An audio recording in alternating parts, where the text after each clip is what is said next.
Welcome to Pro-Life Live, the program run by the students where we bring the experts and they bring the answers to discuss all things pro-life. Welcome to Pro-Life Live, the program run by the students where we bring the experts and they bring the answers. I'm Michael Lopez, and tonight we're joined by Father Frank Pavone. Father Pavone is a Catholic priest. He is also a strong and very well-known pro-life advocate and speaker. He is also the National Director of the organization Priests for Life. Father, how are you doing? Mike, it's delightful to be with you. And, I'm always inspired by students groups like yours, pro-life groups around the country and around the world, whom over all these years I've been privileged to interact with. And we're all in this cause together, and it's a joy to be with each and every one of you tonight. Oh, well, amen to that, Father. Well, just to get started, I always like asking guests and hearing their different responses on why they are pro-life. So tell us, Father, why are you pro-life? Well, the alternative is pretty bad. The alternative is the alternative is pro-death. Being pro-life is the most basic, fundamental position we can take on anything. It doesn't require a syllogism that we go through in our head. It doesn't require belonging to any particular religion or political affiliation. It really doesn't require any long arguments or figuring it out in some way. There's one basis for being pro-life, and that's simply that we are alive. The very fact that we're alive, the very fact that we have human life, leads us to be in favor of human life for ourselves and for everybody else. So, and that's why I always say I have the simplest job in the world. I'm a full-time pro-life leader, and many people say to me, "Oh, you're dealing with such a very difficult and complex issue," and they almost look at me with pity sometimes when they realize I'm dealing with the abortion issue, 7 days a week, 24 hours a day. And I say, no, it's quite the opposite. There are many people, many leaders, many organizations that are dealing with issues far, far more complex than this. So this is really the simplest thing in the world. It's wrong to kill a baby. And, if I thought that, my whole life in ministry would be essentially taken up with spreading the message that is wrong to kill a baby, there are days in the past when if someone told me that, I would have said, "Are you really got to be kidding?" But, it really is as basic as that. And, it's one of those self-evident truths. When we say it, we see that it's true. And that's the foundational reason. Wow. Yeah. You'd think it'd be that simple to know, but a lot of confusion out there. There is. But as I mentioned, Father, you are the National Director of Priests for Life. What is Priests for Life, and what is the purpose of the organization?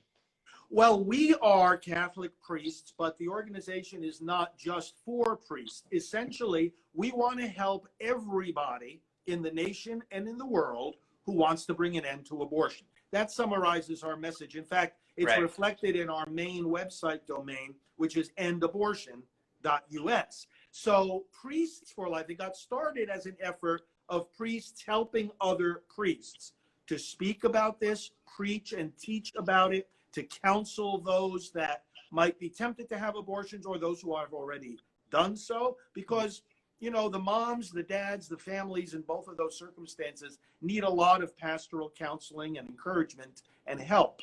But although it started as an effort to help priests address the abortion issue, and that's still at the core of our mission, we do educational activities, political activities, broadcasting, social media, publishing. We do a whole range of activities, again, to help anyone and everyone to bring an end to abortion. Yeah, and Priests for Life being a great example, I'd like to make the observation that from what I see out there is that a majority of pro-life people are religious, but a lot of people tend to perceive the pro-life movement solely as a religious movement, that it is based on religion and you have to be religious because this is all this is a religious movement. Would you say this is the case, Father? Let me take this from a basic Christian vantage point. Of course, there are many religions and many pro-life people in all religions. But from a Christian vantage point, even when you look at the religious arguments against abortion, it starts with human reason.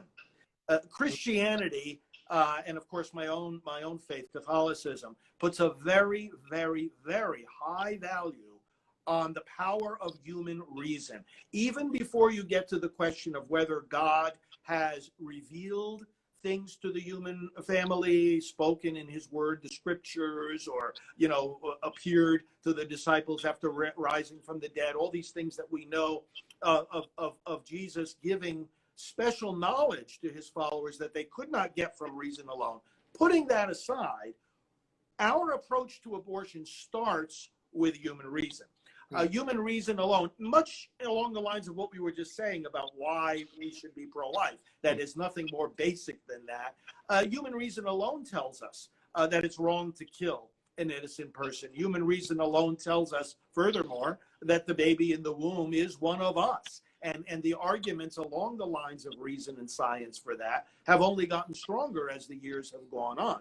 Right. So that's really where the religious stance begins. Because a religious stance, again, especially from the Christian perspective, is that all knowledge, all truth, all science, all logic and reason come from God.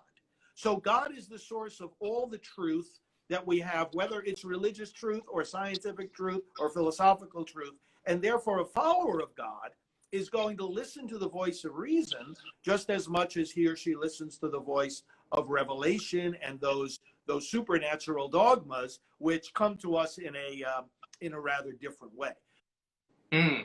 So would you say that it's regardless of the source of the truth, you can still come to the conclusion that life is life and it begins where science tells us it begins? That's where we have to begin. Yes, as human beings, we value human reason, and nothing that we believe in our faith should be contradicting human reason, because God is the source of all truth, cannot contradict himself. We see it from many different angles. Not only the question of who the child is, this whole argument about, when does life begin? Well, we know when life begins. We know how an individual human life begins. That's no longer a question mark when it comes to human knowledge. But beyond that, in many of the other arguments regarding abortion, is it, for example, good health care for women to have an abortion? Does it benefit them?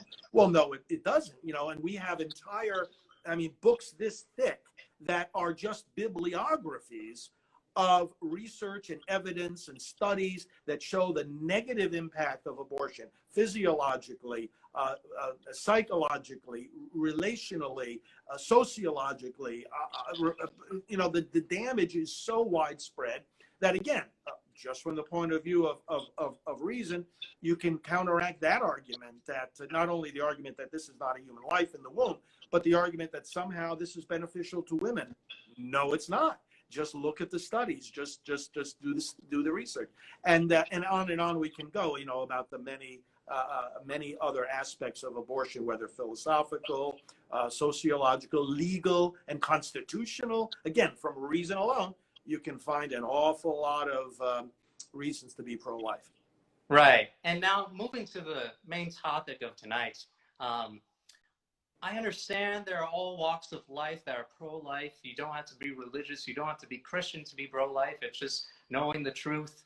But seeing how a lot of people that are pro-life are Christian, and to speak towards your expertise, Father, is it possible to be a faithful Christian and be pro-choice?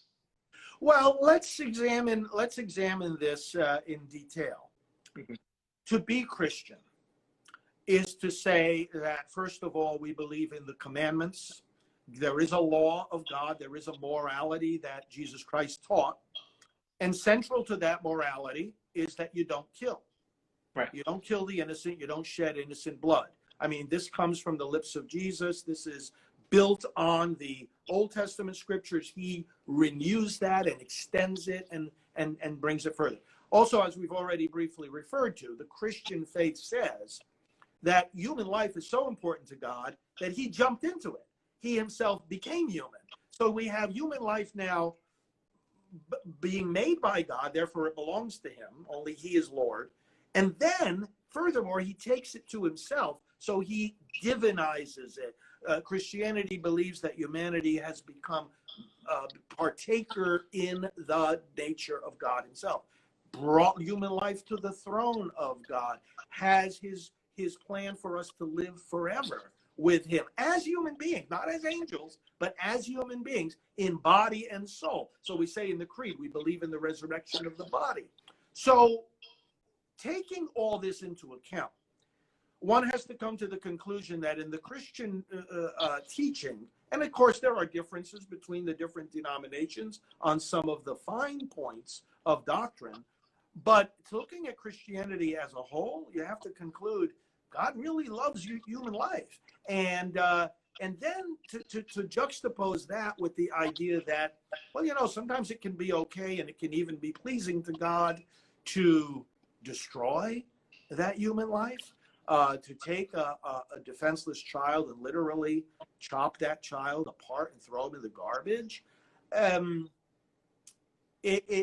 No, it's not possible to affirm the truths of Christianity and to affirm that somehow abortion could be okay in some circumstances. Right, and you know, it sounds like from what you're saying is that if you just understand the Christian teaching, then obviously you can come to the answer of what a faithful Christian should, you know, believe on this topic of abortion.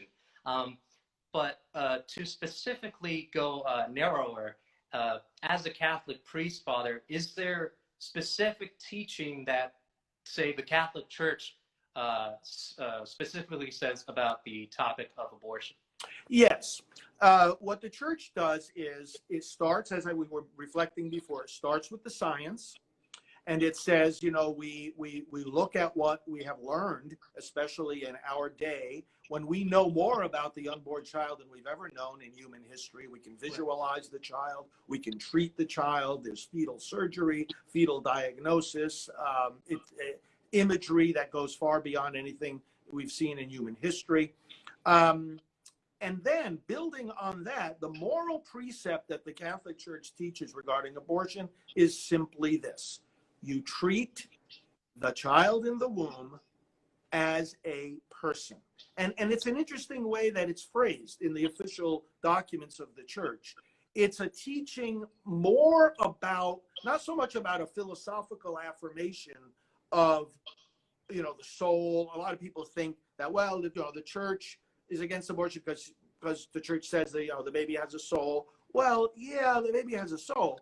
But the fundamental point that's being made by the church is you treat the child from the beginning as a person. The beginning being the scientific beginning, you know, the fertilization, the beginning of a new human life. You treat that being as a person. And therefore, all the commandments that have to do with a person, defend them, love them, care for them, respect them, see in them the image of God, are brought to bear on the child in the womb. These teachings are reflected, by the way, overall in a beautiful document that was written by a pope of our times, John Paul II, who of course is revered throughout the Christian world. And he wrote a document. In fact, it's 25 years old this year. It's called The Gospel of Life. And the Gospel of Life really lays out in the most comprehensive way of any church document the teachings on abortion, going into much more detail about what I was just saying now. And folks can find out more about it at the simple website, gospeloflife.org. And you can get the document. We have a study guide on it.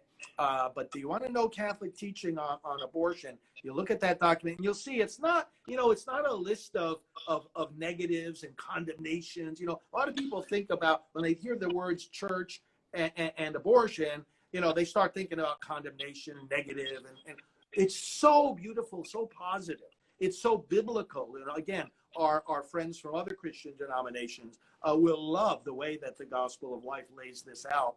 Even our Jewish brothers and sisters who believe in the Hebrew scriptures, This document is just a masterpiece. And again, in a very positive spirit, also expressing God's love and forgiveness for those who have abortions. You know, we who reject abortion do not reject those who have abortions. And that's a big part of our ministry, too, as you were asking me before, what is Priests for Life? You know, helping people that have had abortions. This is a big, big emphasis of the church, and a big, big emphasis of course, the Christian gospel itself. Yeah, and to kind of side trail for a moment, Father, speaking of Catholic teaching, from my understanding, the Catholic Church has a lot of teachings relating to the conception of life. And I understand that a lot of people, even in the pro-life movement, believe that if contraception was widely more available, would abortions decrease? And knowing that the Catholic Church is opposed to abortion, what would you say to this? You know, whether you're talking sociologically, psychologically, philosophically, or legally, if you trace the relationship between contraception and abortion, both of which, as you just said, the Catholic Church teaches are gravely sinful and should be rejected. But if you look just at the relationship between the two from those angles I just mentioned, you see that where, and this is true around the world and through history in every culture and subculture, where contraception has increased, abortion has increased. Now, you can find people making arguments, you know, if you take a little sliver of time or a little sliver of geography and you say, well, over here, you know, there's evidence that, you know, these people started using more contraceptives and the pregnancies declined and whatnot. We understand there can be arguments here ad nauseum. But the point is, you look at the overall picture, more contraception has always meant more abortion. Now, there's a certain overlap where what people are commonly considering to be contraceptive, certain particular forms of drugs and devices, are by the definition of what an abortion is, you're ending a human life at its earliest stages. Some contraceptives are in fact abortion. So one has to factor that in as well. But look, like, for example, I said, even legally, and you look at the Supreme Court decision, Planned Parenthood versus Casey back in 1992, which reaffirmed Roe v. Wade. Many at that time thought it was going to reverse Roe v. Wade, but they ended up reaffirming it. And in that decision, it says, well, you know, they made an argument that said, you know, we can't go back now. We've gone down this road too far. And the justices were saying that, and of course, by the way, we disagree with that, and there's strong arguments against that, even just constitutionally, that in fact we can and must go back, but that's another discussion. But what they said was, well, you know, people have come to rely on the availability of abortion in the instances where contraception fails. So even in their rationale for continuing the legality of abortion in the United States, the court said, well, you know, contraception fails sometimes, and so you got to have abortion. So it's the same mindset when you think about it. I am going to be free to say no to children. Well, if you're free to say no to children, then you're free to say no to children. And you know, the mindset then becomes, if I can intervene. Now, the church doesn't teach that you always have to keep having children under any circumstances. Not at all. But if one has the mindset that I can intervene to stop myself from getting pregnant, and even if it means putting chemicals in my body or devices or anything like that, well, then why should that right to be free from children stop in the event that there is a physical fertilization of a new life? So the one mindset feeds the other. And now, turning back to our main topic, whether can a faithful Christian be pro-choice? Let me read you a statistic, Father. A 2019 Pew Research survey reports that in the U.S., 56% of Catholics and 43% of Protestants believe that abortion should be legal. If the Christian stance on abortion is clear, why do you think so many believers are okay with abortion? There's a number of reasons. You know, Mike, first of all, there's such a confusion about the term abortion itself. And I always argue, it's got to start with defining our terms, as we realize we have to do in any kind of discussion. At the beginning of any course that we take, at any level of education, let's say, a course in trigonometry. What does the teacher do on the first day of the first class? What is trigonometry, right? And you always, any kind of discussion has to start with defining one's terms. And yet we've had this ongoing debate in our country for decades over abortion without a proper definition of the term. And when I say definition, I mean people really facing up to what it is. For example, people will say, oh, well, abortion, it's the termination of pregnancy. Well, so is birth. So that's not an adequate definition of abortion. The question is, how does it terminate the pregnancy? Most people who think they have an opinion about abortion have never seen one. And this is one of the things I challenge people with all the time. You want to know why so many people, despite their professed religious beliefs or despite practically anything else, think that it's okay? Well, one of the reasons is they've never really faced up to what it is. And I say to those who think it's okay, well, have you ever seen one? And that's why we started a special website called Look at Abortion. And when you go to lookatabortion.org, you got to be ready, because you'll see some things that will literally, if you've never seen it before, really blow your mind. And we've had people, constantly going to this website, coming back to us and literally saying things like this. I was just rereading the other day an email from a young woman said, I'm 17 years old. I've always been pro-choice up until 5 minutes ago when I saw this website. And now my eyes are covered with tears. I am definitely pro-life. And this is just murder. And and that's typical of the kind of response we get when people look at this. I believe we have a serious problem here, in the sense that the abortion debate has not really been a real debate, because we're at different starting points. When you and I say the word abortion, we have in our mind, well, a baby is literally being torn apart alive, okay? Right. And so many other people, when they hear the word, they're arguing for freedom, health care, women's rights, and constitutional rights. Well, we're in favor of all those things. But it's just that abortion has a specific meaning that many people are just bypassing. Now, there's a second problem. The leaders of the church need to teach and preach about this. And that's one of the reasons our ministry of Priests for Life has been so successful, is that not only clergy, but the lay people, the folks that are going to church and listening to the sermons each week and looking for some solid moral guidance from the church, practical guidance, aren't hearing about abortion. And there's a failure of people like myself, clergy. There's a failure of people who are teaching religious education and doing other things in the church to adequately both reflect the church's teachings and apply them to the circumstances of our time. Now, these are there's other dynamics, but these are two of the reasons why, as you pointed out, those statistics, why we see that disconnect. So would you say that at some points the church has gone a bit soft on the topic of abortion? Oh, yes. In fact, some denominations have outright thrown the Christian teaching out the window. Besides being the head of Priests for Life, I also lead a group called the National Pro-Life Religious Council. I was very privileged to be elected president of that group. It's many different denominations, like the Lutherans for Life and Presbyterians Pro-Life, and United Methodists have a group called Life Watch, and Anglicans for Life. All these different denominations have these pro-life groups. And we all come together as a coalition. And the battle that many of these clergy have, different from us in the Catholic Church, because despite some clergy ignoring the issue, the teaching has always been constant and clear.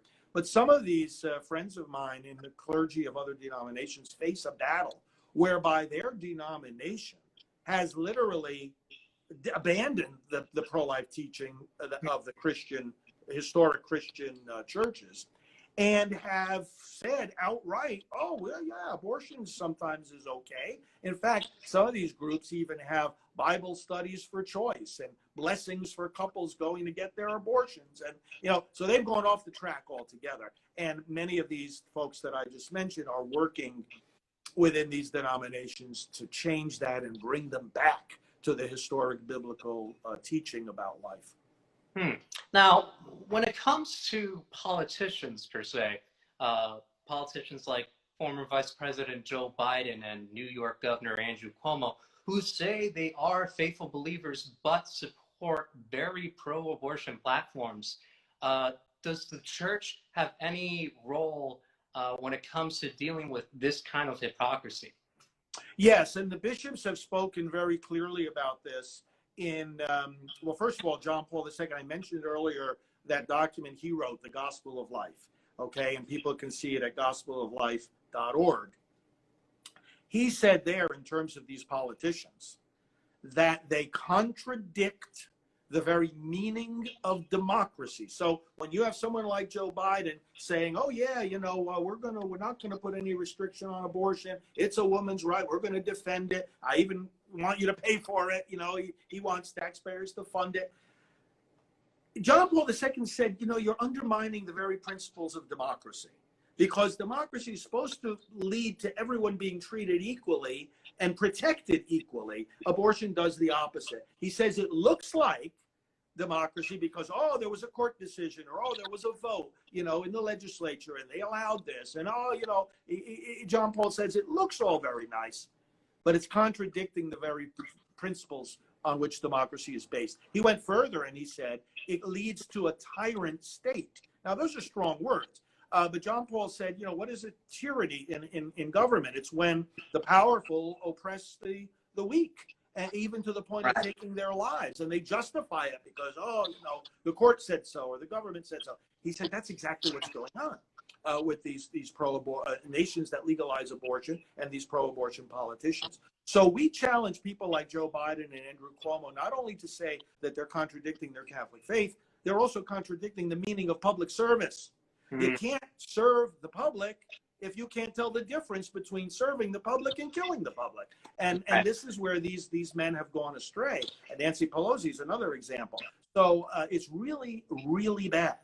Now, the U.S. bishops, 3 years after John Paul wrote that document for the whole world, the U.S. bishops wrote a document similar to it for the United States specifically. And it's called Living the Gospel of Life. And like you can get the Gospel of Life at gospeloflife.org, you can get Living the Gospel of Life at gospeloflife.net.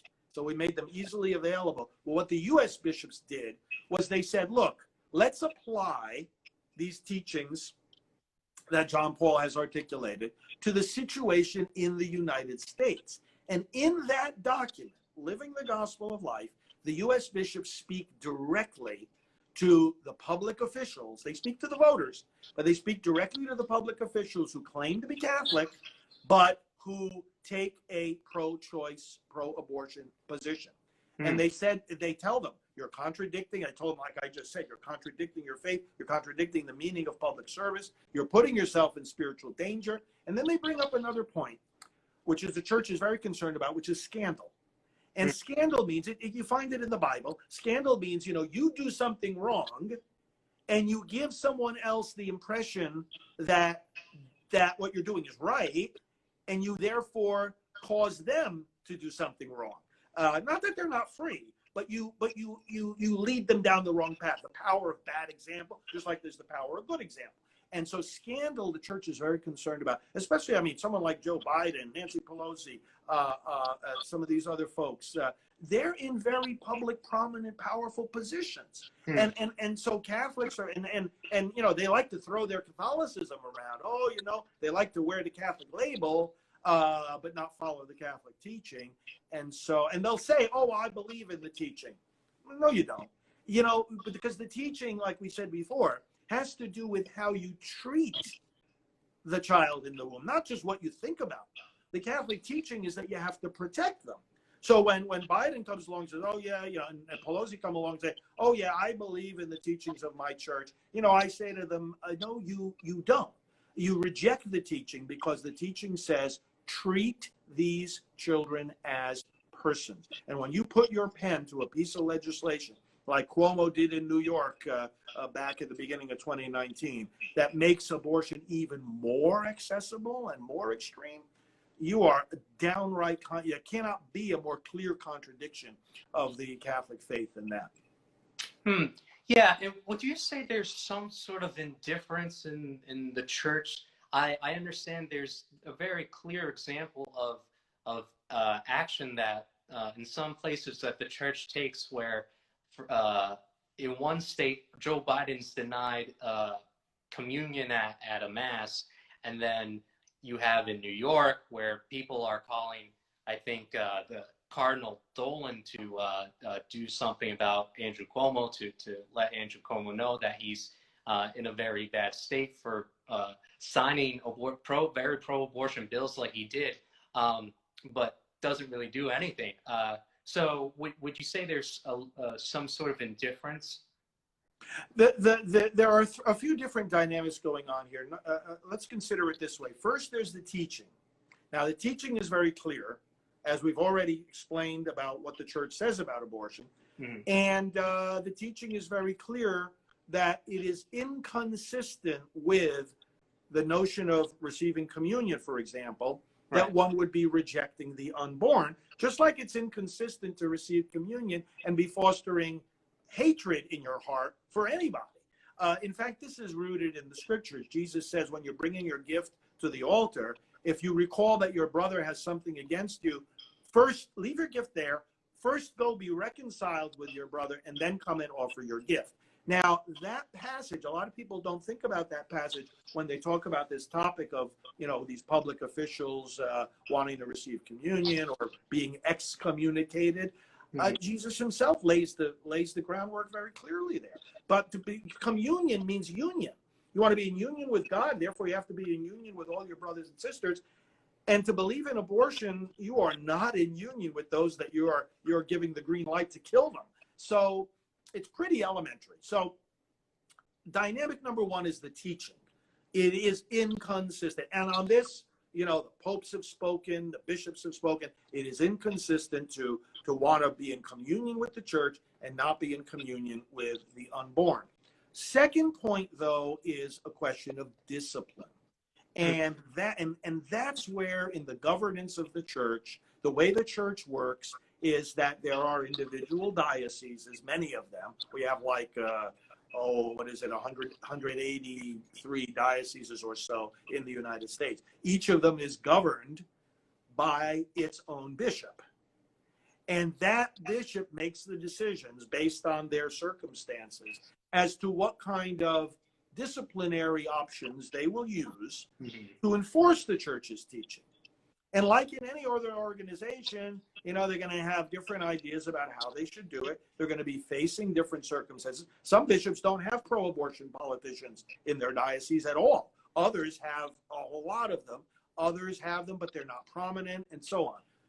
Some of them try to speak with them, and that's another dynamic, is the pastoral dimension. Some of them, and I know because I've spoken with a lot of them, they'll call these politicians in privately, and they'll say, "Listen, you've got to decide which road you want to take. Either decide that you're going to be pro-life, or decide that you're not going to be a Catholic. And I'll be happy to help you work through this." So they deal with them. The bishops prefer to deal with these people privately rather than publicly. But, and I know that a lot of folks listening to us right now feel this very deeply in their own heart and mind. There comes a point when an individual is not responding to persuasion, when they're not responding to that private encounter and dialogue, and they're just not interested in changing, there comes a point where a bishop has to ask, well, what am I going to do to prevent scandal, prevent other people from getting the wrong idea about whether abortion is okay for a Catholic? Yeah. And what am I going to do also to maybe give this individual a little bit more of a shake-up about, there is a contradiction here. And that's why some would be in favor of exercising these kinds of more strong disciplinary measures. But then another problem kicks in. They don't want to stick out like a sore thumb when all their brother bishops around the country are not doing the similar thing in a similar circumstance. So the bottom line is the teaching is clear, but those who are in charge in these dioceses, they really haven't, and I say this with all the greatest respect, they haven't yet gotten their act together in terms of how, as a governing body, if you will, how they're going to address this ongoing problem. Yeah, would you say that's probably a good spot for a priest for life, kind of to remind those leaders in the church, like the bishops, to wake them up and say, hey, guys, we're all pro-life. We all got a job here. It doesn't really look like you're doing your job. Well, Mike, it's a funny kind of situation for us because we get a lot of support from a lot of bishops, and a lot of them have told me, Father Frank, thank you and thank the Priests for Life for keeping this issue front and center. And they just reaffirmed at their meeting in November that the bishops come together. Well, actually, they just came together again this week, but they come together regularly every 6 months, and they just reaffirmed recently that, hey, this is the preeminent issue for us, morally speaking. And they have told us, you guys are doing a great service in the church because you're putting the issue front and center. But at the same time, we're priests, we're not bishops ourselves, and so we don't come across to them as telling them what to do, but they know what we're saying. They know what we're doing. They know that we're shining a bright light on this issue. They know that there's a lot of concerns that people have. And I know that it does serve as a stimulus, to be giving this continued thought and prayer. The worst thing we can do is just put it on the shelf and say, well, let's not worry about that. Let's go talk about other things. And I think that's the role Priests for Life plays, in both within the church and in the wider society, is to say to people, listen, we're going to respect our role. We're not going to try to exceed our authority, but this is an issue we can't forget. We say that to the church leaders. We say that to the political leaders. We say that to the everyday citizen. This is an issue we cannot put on the back burner. This is a front burner issue every single day of our lives. Yeah. What would you say, Father, to, let's say the church does take some action, whether it's minor actions or large-scale actions, as you mentioned. What would you say to those who believe that the church's role in a politician's life, for example, is a conflict of the separation of church and state? There have been some interesting court cases coming out of the some of the southern states over the years about snake handling. Some denominations taking the words of Jesus in the gospel that, you will handle deadly snakes without harm, have actually brought deadly snakes into their Sunday worship. And they said, okay, let's claim the faith of Jesus and let's handle these snakes. Okay, now the government can never tell those people not to believe in the words of Jesus. They cannot control or dictate. It would be highly unconstitutional, not to mention immoral, for any government to try to restrict what a person believes. But could the government say, for health and safety of the congregation, you may not handle poisonous snakes? We're not going to tell you what to believe or not to believe about what the effect would be, right, but we've got an obligation to the health and safety of the people. And actually the courts ruled that, yes, indeed, they do have the freedom. The government does have the authority to step in if people are endangering their lives. Similarly, they used an example that if some religion were to think that they could sacrifice a baby on the altar and that this was somehow pleasing to God, well, would the state, this is even more clear cut, could the state step in and forbid that? Right. And stop it and arrest those people if they're actually going to chop up a baby on the altar? And of course, the answer is yes. So if the state stepped in that way with regard to the church, that would not be a violation of the separation of church and state. Mm-hmm. So reverse it the other way. If the church says to the state, well, listen, if you can tell me not to chop up a baby, I can tell you not to chop up a baby, because both the church and the state have a duty towards human rights to protect and preserve them. And that's why when it comes to basic morality, when it comes to human rights, there is no, taking apart church and state. Say, oh, you guys stay in your separate corners. Because if you do that, then you're introducing a godless, immoral state that can do what you're saying. The state can do whatever it wants. That's ridiculous. The state cannot do whatever it wants. The state has to enforce laws against stealing, not just because a court says so or a Congress says so, but because it's inherent in our human rights that we have our possessions. And our government here in the United States acknowledged that from the beginning. Our government, our founders never excluded God. They said, we're not going to start an official church religion. Right. But we're going to let people, not only let people practice their faith, and that was the idea, separation of church and state means that the state, the government, cannot stop people from living their religion. That's what that means. Yeah. But what the founders also said was, this experiment in self-governance is not going to work unless people are nourished through religion and morality and scripture to know the difference between right and wrong. Because unless you know the difference between right and wrong, you're not going to know what kind of policies to enact, what kind of politicians to elect. You're not going to know what direction in which to govern yourselves without religion and morality. So that was the position of our founders, and that gives us a clearer context in which to understand separation of church and state. Right, and as you mentioned, we do kind of know what the bishops and priests should do, but from the everyday people in the church to the pastors to bishops and cardinals, what would you say the church should do more to promote life in the pro-life movement? Well, first of all, what we need to do is foster the alternatives to abortion. There's a pregnancy center network across this nation, and Priests for Life has been advocating very strongly over all these years that every church develop relationships with the local pregnancy centers, know exactly where to send somebody for help when she's pregnant and in need. And even beyond that, to foster those means of help within the church herself. In other words, there's doctors, there's lawyers, there's adoption attorneys, there are people within that congregation who could volunteer their services in the name of the church to help young pregnant moms who don't know what to do. And because of that sense of isolation, they may be tempted to have an abortion. The church needs to step up to the plate and spread the good news that, hey, we're here for you. If you ever feel you need to have an abortion, you do not have to feel like that is your only option.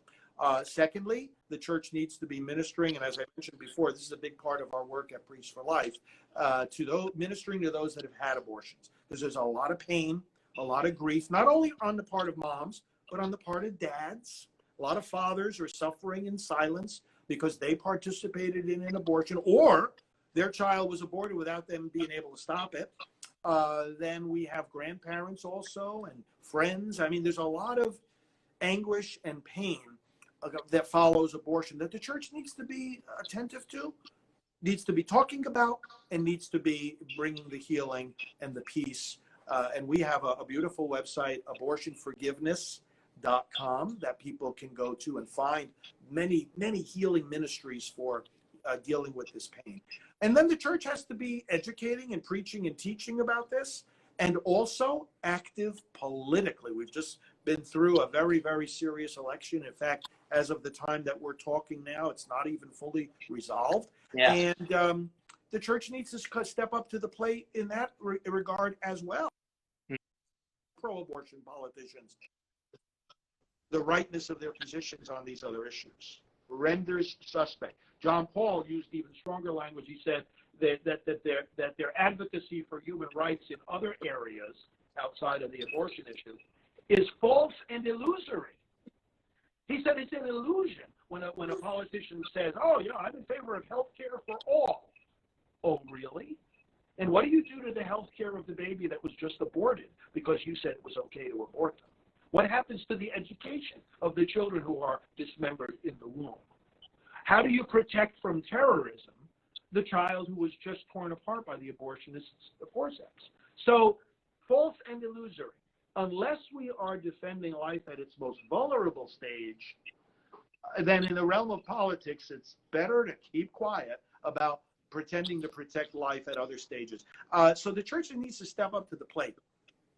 Teach about voting, teach about, and mobilize the people for voting. There's no reason why the church shouldn't be doing voter registration drives when it comes to election season. Get out the vote drives, help drive people to the polls, help bring them their absentee ballots if they're homebound. There's a lot the church can be doing, and that doesn't make the church a political party. It's not a political activity. It's a pastoral activity because they're helping the people of God to make the change in the world that Jesus himself wants us to make. Right, and I understand that a specific church can't really specifically tell you who to vote for, but they can better teach the people on the teachings of the church to make a better decision of what aligns with their values.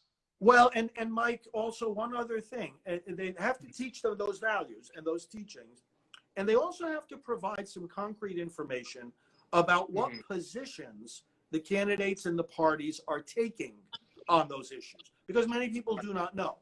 And so, for example, when a party comes along and it advances policies that restrict the freedom of the church herself, shouldn't the church be alerting people that this is happening? Because it's a danger to the church. And not only contradicting their teachings and values, but it's putting them at risk that they're not even going to be able to function.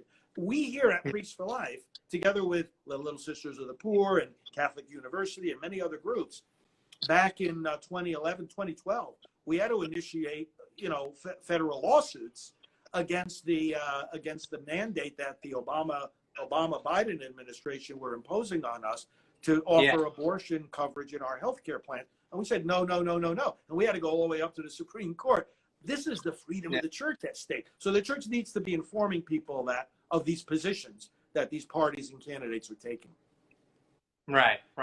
And, as mentioned before, I understand, along with the misinterpretation that the pro-life movement is solely a religious movement, people also misinterpret people in the pro-life movement, especially pro-life people, being pro-birth.